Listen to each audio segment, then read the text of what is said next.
start going. All right. So the World Cup's been going on for a little over 2 weeks now, putting soccer on the national stage for athletics.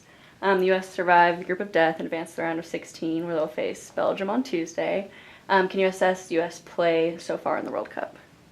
I think that they've done a terrific job just staying organized and understanding what they need to do to advance out of the group.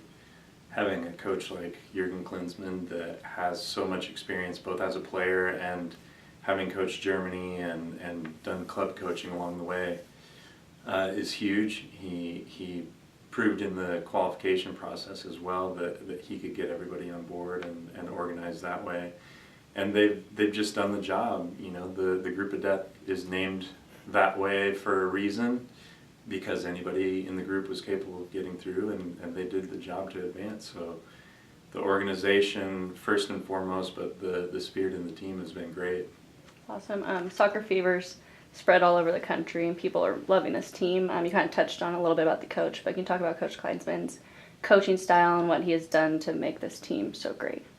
You know, I think that, you know, his pedigree as a player already puts him on a pedestal for, you know, any of his understudies, and but he's not in your face about that. You know, he understands that the players are individuals, and but equally they all have to contribute to what the team objective is, and so I think first and foremost he's made sure to put together a team that has all the sort of technical tools that it needs, but that has the spirit to fight and win as a team, and hopefully that continues to show itself. Awesome. The U.S. is missing a key player in Landon Donovan this year. How's the team adjusted to make up for him?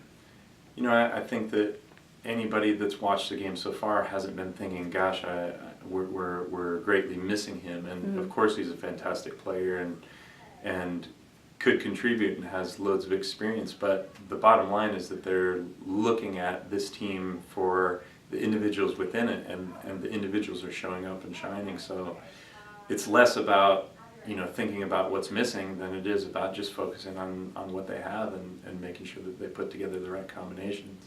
Do you see any emerging stars for the U.S. in this World Cup and for the future? I think, you know, there's loads of promise. You know, I mean, Klinsmann has had the guts to, you know, take very, very young, inexperienced people like Yedlin, for example, and throw them right into the fire, and that only is going to bode well for the future. But, you know, there's players across the board, experienced ones like Dempsey, that are playing terrifically, as well as people that maybe are less known in the U.S., like Fabian Johnson and even Jermaine Jones. He's been around a while, but he's sort of less in the public eye than somebody like Dempsey, and those guys are not only contributing in their individual performances, but they're clearly having an influence on the younger players and being that kind of role model that again is huge for the future. Okay. You were just in the UK and you got to watch a couple matches over there. How was the atmosphere over there for the World Cup? You know, there's a surprising amount of respect for the U.S. team specifically, and one of the things that I love to hear from colleagues and people that I meet from different parts of the world is that they love the sort of fighting spirit of the U.S. team, and they recognize that it's only growing, and that the country is getting more behind the team as well. And as we continue to get that you know, that emphasis on technical and tactical nuance that maybe the rest of the world has traditionally been ahead of us on, but combine that with the fighting experience and the athleticism that we do have, you know, there's no place to go but up, and that's really exciting. So other than that, culturally, it's always a fantastic tournament, and to, you know, hear the banter between people from different countries and you know, is always a lot of fun. So I was sure to mix it up on behalf of the U.S. Have you noticed a little bit more of a following this year in Fresno compared to 4 years ago? You know, I think that what's interesting is that in my circle, it's mostly soccer lovers anyway. So it's very easy for me to, you know, see people that are excited about it coming around. But I never cease to be amazed by people bumping into me, and they know that I'm the soccer coach, so they say, hey, I saw the game, and they enjoyed it, and they talk about maybe things that they saw in it, whether they're really a soccer aficionado or not. So again, that shows promise towards people's interest in it and the excitement surrounding this specific tournament and team. Okay, I'm kind of going off of that. There's been an all-time high numbers of fans watching, even on weekdays. How does that help for the future of the sport with growing fans? Again, it's no secret that TV drives a lot of the interest in the economics of it, and as TV buys in more and more and recognizes that it is marketable and it's a unique environment, but somehow it's working everywhere else in the world. It's going to kind of snowball with itself, and the reality that I see is that they're recognizing now that there's younger generations of Americans too, that it's just normal to them that they're seeing MLS on TV, and they understand that a soccer match is going to be two distinct 45-minute periods, and they're okay with that, and it doesn't have to be all the other entertainment bells and whistles and the timeouts and the commercials and things like that. So it's just about that combination of the generation as well as the recognition of what it is, and then just genuine joy from the game and understanding of the game. It's all going to make it more marketable and continue to grow. Okay. Besides the U.S., who is your favorite national team to follow, and why?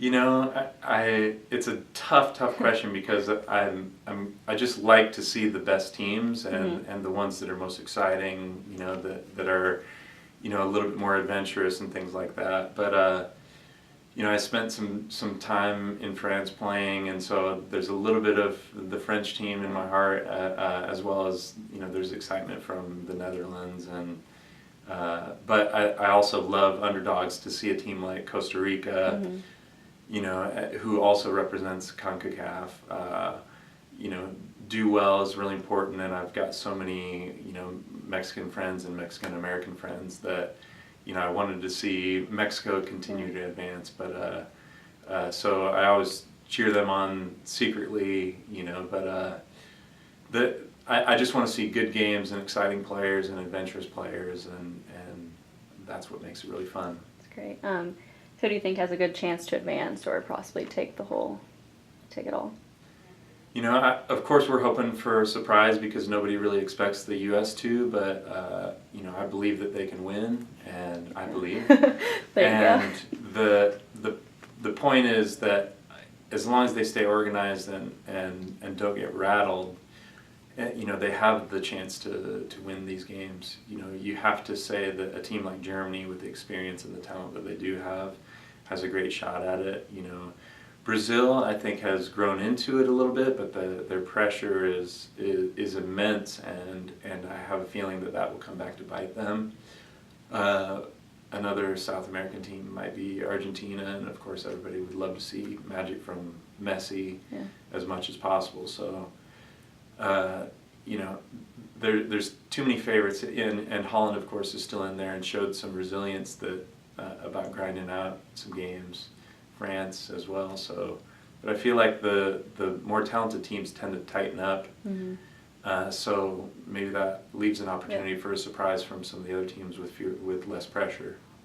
Just to kind of close out, where do you enjoy watching the games? Do you have a favorite place in Fresno? I know you got to be in the UK and watch a couple, which is, I'm sure, pretty awesome. But yeah, the reality is that I watch most of the games at home with my family because my wife and kids, we all love to sit and watch, and we talk about the different cultures and things like that, and they start to identify, different players and heroes, and they like the colors of the uniforms and stuff, and so that's really where I get the most joy watching. But if I'm trying to watch from a real technical standpoint, usually I watch separately just on my laptop in the quiet hours. So. All right. Well, that's pretty good. Thank you. Thanks.